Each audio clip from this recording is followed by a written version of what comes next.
Breaking news. Kadapa YCP నేత real estate వ్యాపారి పెద్ద దస్తగిరి హత్య కేసులో కీలక పరిణామాలు చోటు చేసుకున్నాయి. కడప రిమ్స్ ఆవరణలో ఏప్రిల్ 6న పెద్ద దస్తగిరిని గుర్తు తెలియని దుండగులు కత్తులతో పొడిచి చంపారు.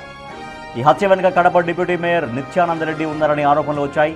అప్పటి నుంచి పరారీలోనే ఉన్న నిత్యానందరెడ్డి కోసం పోలీసులు గాలింపు చేపట్టారు. అయితే తాజాగా తన న్యాయవాదులతో కలిసి కడప ఎస్పీ ఆఫీస్కు వచ్చారు. అనంతరం నిత్యానందరెడ్డిని ఎస్పీ ఆఫీస్ నుంచి బయటకు తీసుకెళ్లారు పోలీసులు. అయితే నిత్యానందరెడ్డిని కడప కోర్టులో హాజరుపరుస్తారా లేక విచారణకు తీసుకెళ్లారా అని తెలియాల్సి ఉంది.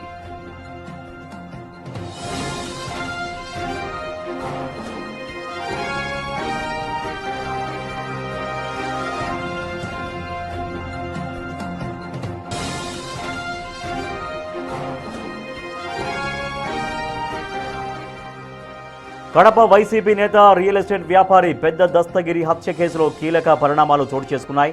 కడప రిమ్స్ ఆవరణలో ఏప్రిల్ 6న పెద్ద దస్తగిరిని గుర్తు తెలియని దుండగులు కత్తులతో పొడిచి చంపారు. ఈ హత్య వెనుక కడప డిప్యూటీ మేయర్ నిత్యానందరెడ్డి ఉన్నారని ఆరోపణలు వచ్చాయి. అప్పటి నుంచి పరారీలోనే ఉన్న నిత్యానందరెడ్డి కోసం పోలీసులు గాలింపు చేపట్టారు. అయితే తాజాగా తన న్యాయవాదులతో కలిసి కడప ఎస్పీ ఆఫీస్కు వచ్చారు. అనంతరం నిత్యానందరెడ్డిని ఎస్పీ ఆఫీస్ నుంచి బయటకు తీసుకెళ్లారు పోలీసులు. అయితే నిత్యానందరెడ్డిని కడప కోర్టులో హాజరుపరిచేందుకు తీసుకెళ్లారా లేక విచారణకు తీసుకెళ్లారా అనేది తెలియాల్సి ఉంది.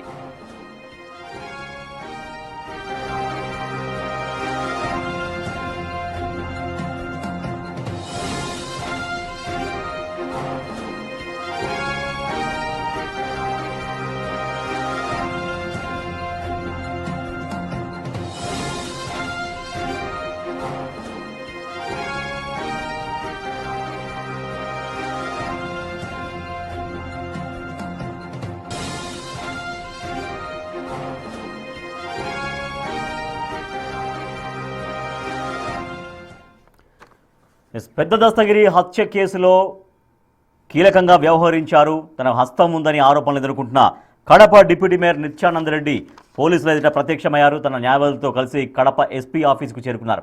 సో అక్కడి నుంచి నిత్యానందరెడ్డిని అక్కడి నుంచి బయటకు తీసుకెళ్లారు. సో విచారణ కోసం తీసుకెళ్లారా, కోర్టులో హాజరుపరచబోతున్నారా, ఏం జరగబోతుంది? మా ప్రతినిధి శివ మరింత సమాచారం అందిస్తారు. శివ, నిత్యానందరెడ్డి ఎప్పుడు వచ్చారు కడప ఎస్పీ ఆఫీస్కి? సో దీంట్లో తన ప్రమేయం ఉంది, ఈ హత్య వెనకాల తన పాత్ర ఉందని పోలీసులు ఎంతవరకు అనుమానిస్తున్నారు? అలంకరణ పలికినటువంటి ఎవరైతే పెద్ద దస్తగిరి ఉన్నారో గత నెల 6న దారుణ హత్యకు గురయ్యారు. అయితే ఈ హత్య జరిగిన తర్వాత మాత్రం పోలీసులు కొన్ని కీలక ఆధారాలు సేకరించారు. ఏదైతే హత్య జరిగిందో మొదట ఇది ఒక గంజాయి బ్యాచ్ గా భావించినప్పటికీ కూడా ఇందులో ఆర్థిక లావాదేవీలతో పాటు ల్యాండ్ సెటిల్మెంట్ ఉన్నట్టు కూడా పోలీసులు గుర్తించారు. వాటికి సంబంధించి కూడా దస్తగిరి ఇంట్లో దాదాపు 100 కోట్ల విలువైన దసరాలు స్వాధీనం చేస్తున్నట్లు కూడా ఒకవైపు ప్రచారం చేస్తూ ఈ నేపథ్యంలో పోలీసులు కేసును విచారించారు. అయితే ఆ తర్వాత ఈ కేసులో ప్రధానంగా ఎవరైతే కడప నగరానికి చెందినటువంటి ఎవరైతే ఉన్నారో మాజీ డిప్యూటీ మేయర్ నిత్యానందరెడ్డి ప్రమేయం ఉండగా పోలీసులు నిర్ధారణకు వచ్చారు. ఆ తర్వాత నిత్యానందరెడ్డి పేరు ఎఫ్ఐఆర్లు చేశారు. ఆ తర్వాత ఎవరైతే ఉన్నారో నిత్యానందరెడ్డి దాదాపు అక్కడి నుంచి కూడా దాదాపు నెల రోజులుగా ఆయన పరారీలో ఉన్నారు. ఒకవేళ తప్పు చేయకపోతే ఎందుకు పరారు ఉన్నారంటూ కూడా ఒకవైపు విమర్శలు వస్తున్న నేపథ్యంలో నిత్యానందరెడ్డి తనకు ప్రమేయం లేదంటూ కూడా తన భార్య ద్వారా మీడియా సమాచారం ఇచ్చేప్పటికీ కూడా అయితే నిత్యానందరెడ్డి భార్యపై ఒకవైపు కేసు నమోదు కూడా ఆ తర్వాత నిత్యానందరెడ్డికి కేసులో డైరెక్ట్ గా ప్రమేయం ఉందంటూ కూడా పోలీసులు ఇప్పటికే నిర్ధారణకు వచ్చి నిత్యానందరెడ్డి అనుచరులు ఎవరైతే ఉన్నారో వాళ్ళందరూ కేసు నమోదు చేసి ఇప్పటికే అరెస్ట్ చేశారు. వారి విచారణలో భాగంగా నిత్యానందరెడ్డి ఆదేశాల మేరకే మొత్తం ఈ హత్య జరిగినట్లు కూడా తమ అనుచరులు చెబుతున్నట్లు వారి వాంగ్మూలం ప్రకారం నిత్యానందరెడ్డిపై కేసు నమోదు చేయడం, ఆ తర్వాత నిత్యానందరెడ్డి పరారులో ఉన్న నేపథ్యంలో అతని కోసం గాలింపు చేయడం. అయితే ఈ రోజు పోలీసుల ముందు నిత్యానంద డైరెక్ట్ గా ప్రత్యక్షమయ్యారు.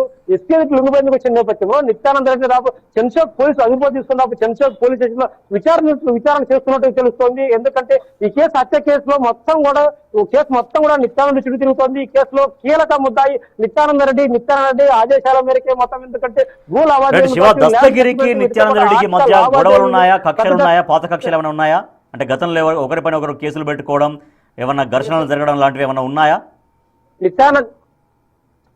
నిత్యానందరెడ్డికి వీరిద్దరు మధ్య ఒకే ఇద్దరు వైఎస్ఆర్ కాంగ్రెస్ పార్టీ చెందిన వ్యక్తులు అలంకానపల్లి చెందినటువంటి కీలక నేతగా ఉన్నారు పెద్ద దస్తగిరి. సో ఈ నేపథ్యంలో రాబోయే మున్సిపల్ ఎన్నికల్లో కూడా పెద్ద దస్తగిరి మా పార్టీ నుంచి కార్పొరేటర్ అభ్యర్థి కూడా అంటూ కూడా ఇప్పటికే వైసీపీ జిల్లా అధ్యక్ష ప్రకటించారు. సో ఈ నేపథ్యంలో ఇద్దరు ఒకే పార్టీ చెందిన వారు, వీరిద్దరి మధ్య కూడా ఆర్థిక లావాదేవీలతో పాటు ల్యాండ్ సెటిల్మెంట్, ఎందుకంటే కడప నగరం చుట్టూ ఉన్నటువంటి కూడా అయితే మొత్తం భూ లావాదేవీలు ఉన్నాయి, వాటికి సంబంధించి ల్యాండ్ సెటిల్మెంట్ ఇవన్నీ కూడా పెద్ద దస్తగిరి ద్వారానే నిత్యానంద రెడ్డి వాటికి సంబంధించి లావాదేవీలు చేస్తుంటాడు. సో ఈ నేపథ్యంలో హత్య జరిగిందంటూ కూడా తెలుగుదేశం పార్టీ ఆరోపిస్తుంది. సో ఈ నేపథ్యంలోనే వీరిద్దరి మధ్య ఆర్థిక లావాదేవీలు ఉన్నాయా లేదంటే ఇతర ఏమన్నా సెటిల్మెంట్లు ఉన్నాయా?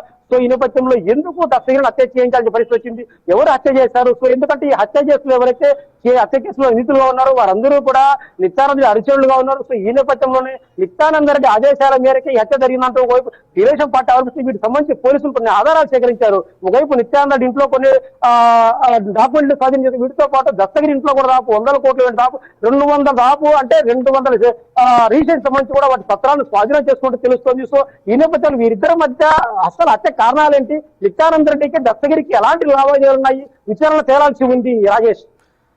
Right, thank you Shiva. పెద్ద దస్తగిరిని రిమ్స్లో, కడప రిమ్స్ ఆసుపత్రి ఆవరణలో కత్తులతో పొడిచి చంపేశారు కొంతమంది దుండగులు. అయితే దస్తగిరి హత్య కావడానికి ప్రధాన కారకుడు నిత్యానంద రెడ్డి అని అనుమానాలు వ్యక్తమని వెంటనే నిత్యానంద రెడ్డి ఎప్పటి నుంచి దాదాపుగా 35 రోజులైంది నిత్యానంద రెడ్డి పరారీలో ఉన్నాడు. కాసేపటి కింద కడప ఎస్పీ ఆఫీసుకు చేరుకున్నాడు నిత్యానంద రెడ్డి. పోలీసులు ఎదుట లొంగిపోయారు. బట్ ఇప్పుడు నిత్యానంద రెడ్డిని పోలీసులు బయటకు తీసుకెళ్లారు. ఎక్కడికి తీసుకెళ్లారు? విచారణ కోసం ఎక్కడికైనా బయటకు తీసుకెళ్లారా లేదంటే కోర్టులో హాజరుపరచబోతున్నారు అనేది ఇప్పుడు ఏం జరగబోతుందనే ఒక ఉత్కంఠ అయితే కనిపిస్తోంది ఆ వ్యవహారంలో.